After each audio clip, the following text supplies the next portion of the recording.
Hello दोस्तों, कैसे हैं आप सब। मैं उम्मीद करता हूं आप सब बहुत ही अच्छे होंगे। दोस्तों, एक बार फिर से स्वागत है आप सभी का आपके अपने YouTube channel the study zone में। दोस्तों, आज की इस वीडियो में हम बात करेंगे लेंसों द्वारा प्रतिबिंब बनना। प्रतिबिंब बनने के कुछ नियम होते हैं, तो आज की इस वीडियो में हम उस नियम के बारे में बात करेंगे और इसके साथ ही गोलीय लेंसों के लिए चिन्ह परिपाटी किस प्रकार की होती है उसके बारे में हम बात करेंगे। तो चलिए बिना देर के वीडियो को शुरू करते हैं। और दोस्तों, वीडियो शुरू करने से पहले मेरा आपसे एक अनुरोध है कि अगर आपने अभी तक चैनल को सब्सक्राइब नहीं किया है तो प्लीज चैनल को सब्सक्राइब करें और घंटी वाली बटन दबाएं। तो चलिए आज की इस वीडियो को शुरू करते हैं।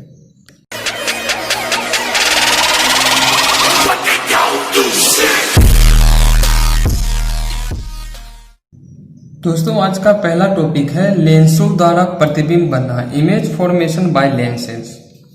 किसी वस्तु का लेंस के द्वारा प्रतिबिंब बनने के लिए निम्नलिखित 3 नियम होते हैं। कुछ नियम होते हैं, उसी के आधार पर जो होता है किसी वस्तु का प्रतिबिंब बनता है। तो आज की इस वीडियो में हम उस नियम के बारे में डिस्कस करेंगे। इसमें पहला नियम है कि लेंस के मुख्य अक्ष के समांतर चलने वाली प्रकाश की किरणें अपवर्तन के पश्चात द्वितीय फोकस से होकर जाती है उत्तल लेंस के अंदर और आती हुई प्रतीत होती है अवतल लेंस में। यानी कहने का अर्थ यह है कि लेंस के मुख्य अक्ष के समांतर जो भी प्रकाश किरणें चलती हैं, वे प्रकाश किरणें अपवर्तन के पश्चात, जब उन प्रकाश किरणों का अपवर्तन होता है तो अपवर्तन के पश्चात वे प्रकाश किरणें उत्तल लेंस में द्वितीय फोकस से होकर जाती है और अवतल लेंस में द्वितीय फोकस से आती हुई प्रतीत होती है। तो यह पहला नियम है। डायग्राम के द्वारा इसे समझते हैं।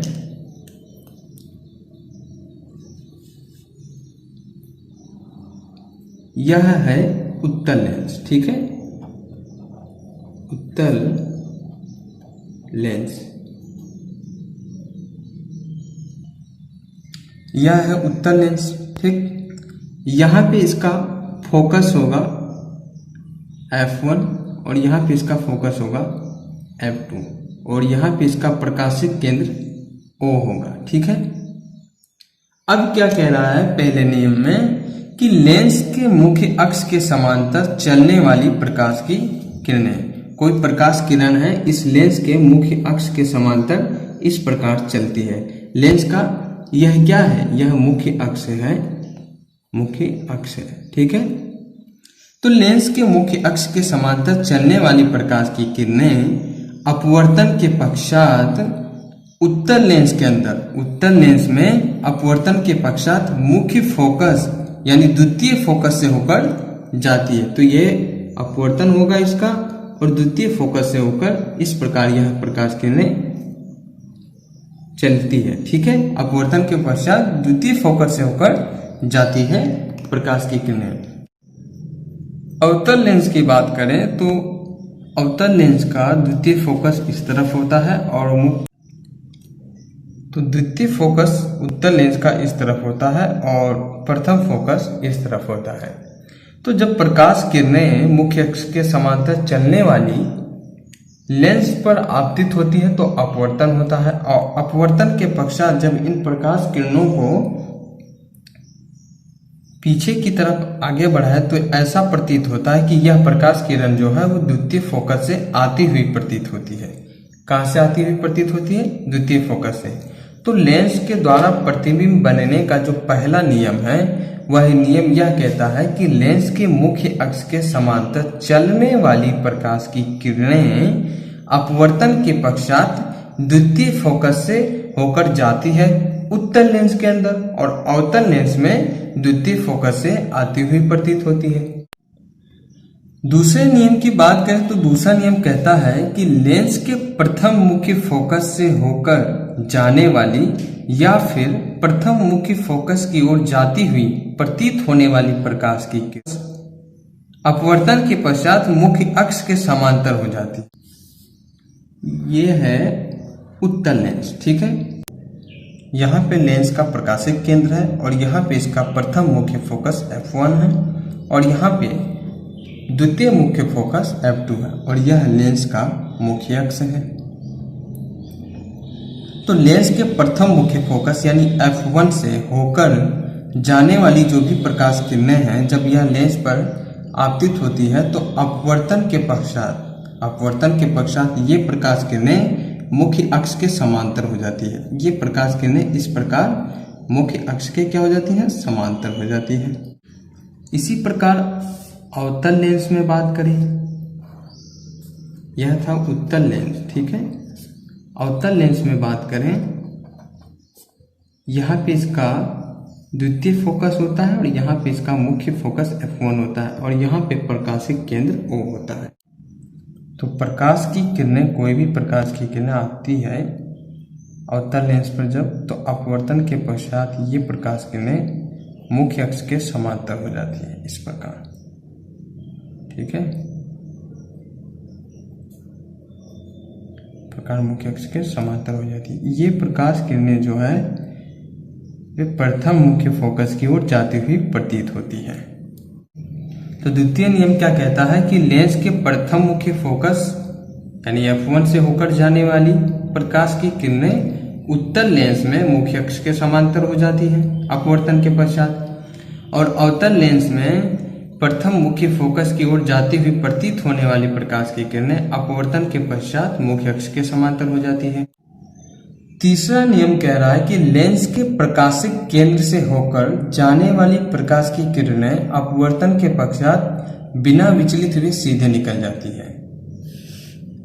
ये है उत्तल लेंस, ठीक है, उत्तल लेंस, ठीक। यहाँ पे इसका प्रथम मुख्य फोकस होगा, यहाँ पे द्वितीय मुख्य फोकस होगा और यहाँ पे प्रकाशिक केंद्र O होगा, ठीक है।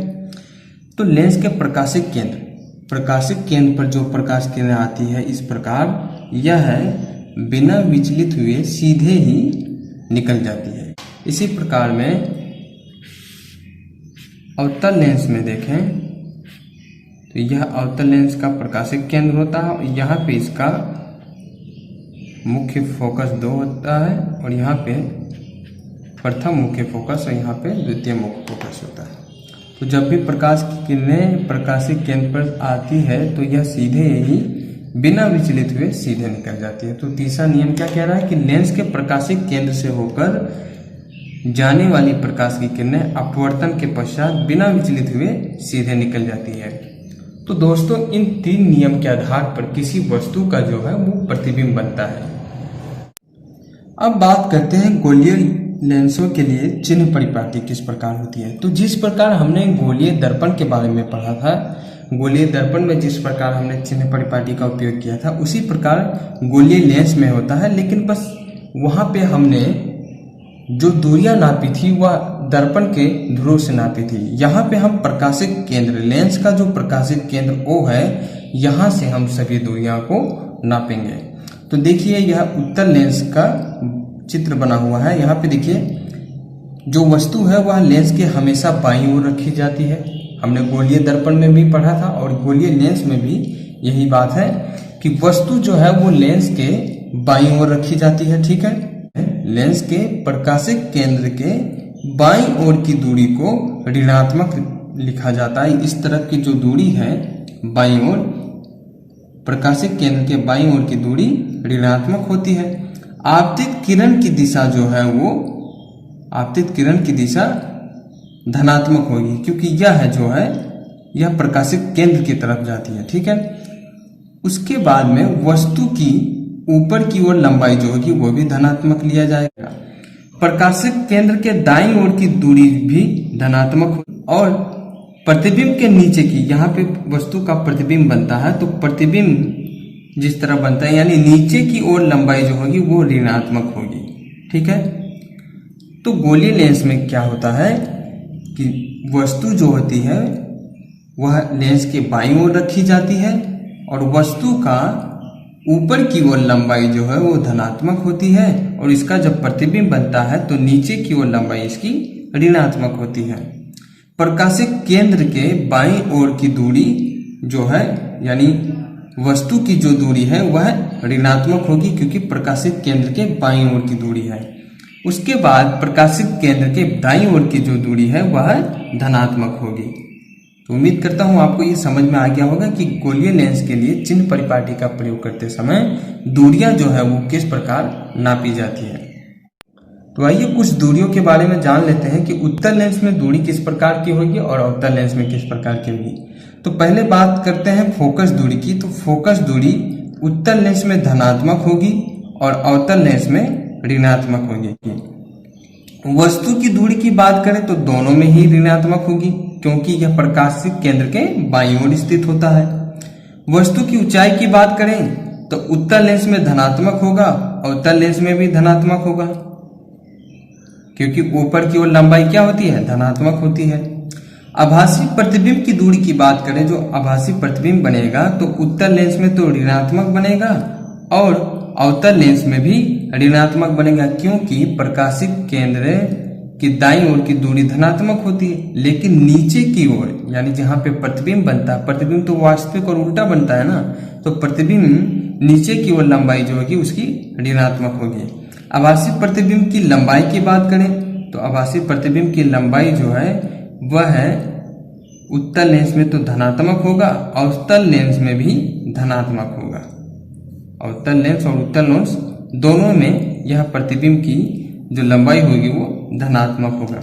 वास्तविक प्रतिबिंब की बात करें तो उत्तल लेंस में धनात्मक होगा, अवतल लेंस में यह प्रतिबिंब की दूरी लागू नहीं होती है, वास्तविक लागू नहीं होती है। ठीक है। और वास्तविक प्रतिबिंब की लंबाई की बात करें, वास्तविक प्रतिबिंब की लंबाई उत्तल लेंस में ऋणात्मक होती है और अवतल लेंस में यह लागू नहीं होता है। तो ये कुछ दूरियां थी और उनका उत्तल लेंस और अवतल लेंस में दूरी किस प्रकार नापी जाती है, ऋणात्मक या धनात्मक। तो दोस्तों उम्मीद करता हूं आज की इस वीडियो में आपको लेंस के द्वारा जो प्रतिबिंब बनता है वह समझ में आया होगा कि किस नियम के आधार पर किसी वस्तु का जो है प्रतिबिंब बनता है। इसके साथ ही गोलीय लेंस के लिए जो चिन्ह परिपाटी का प्रयोग किया जाता है यह भी आपको समझ में आया होगा कि किस प्रकार इस चिन्ह परिपाटी का प्रयोग किया जाता है। तो आज की इस वीडियो में बस इतना ही। मिलते हैं नेक्स्ट वीडियो में नेक्स्ट टॉपिक के साथ। मैं उम्मीद करता हूं कि आपको ये वीडियो पसंद आया होगा। अगर आपको ये वीडियो पसंद आया है तो वीडियो को लाइक करें, अपने दोस्तों को ज़्यादा से ज़्यादा शेयर करें और अगर आपने अभी तक चैनल सब्सक्राइब नहीं किया है तो प्लीज़ आप चैनल को सब्सक्राइब करें, घंटी वाली बटन दबाएं तथा ऑल पर क्लिक कर दें, ताकि जैसे ही हम कोई वीडियो अपलोड करें तो उसकी सूचना आपको तुरंत मिल जाए। इसके साथ ही दोस्तों अगर आपने अभी तक हमारे Facebook page the study zone को फॉलो नहीं किया है तो फेसबुक पर जाएं, वहां से हमारे Facebook page the study zone को फॉलो करें। वहां पे भी वीडियो मिल जाएंगे, आप वीडियो को देख सकते हैं, लाइक कर सकते हैं और ज़्यादा से ज़्यादा जितना हो सके अपने दोस्तों को शेयर करें। और दोस्तों अगर आपको हर वीडियो लेक्चर के नोट्स चाहिए तो आप हमसे टेलीग्राम पे जुड़ सकते हैं। टेलीग्राम से आपको हर चैप्टर के नोट्स भी मिल जाएंगे। तब तक के लिए आप अपना ख्याल रखिए। आपका दिन शुभ हो। Thanks for watching. Thank you very much.